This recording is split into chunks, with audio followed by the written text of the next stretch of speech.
பாயசம் சாப்பிடுங்க ஃப்ரெண்ட். வேண்டாம்ப்பா, நான் அப்புறமா வீட்டுக்கு எடுத்துட்டு போய் சாப்பிடுறேன்னா. மறக்காம பாயசம் சாப்பிடுங்க.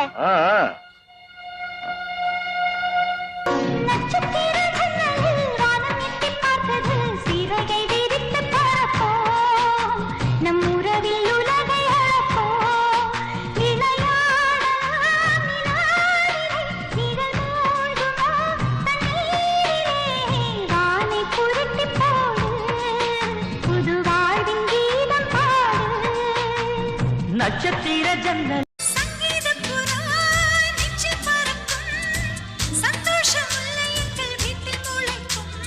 சந்தன மழை நம்மை நனைக்கும், உந்தெங்கள் பாதை சொல்ல வந்து அழைக்கும். சிட்டுக்கு சிறகடிக்க சொல்லி தந்ததாரடி, மீனுக்கு நீச்சல் கற்று தந்ததாரோ. மேகத்தில்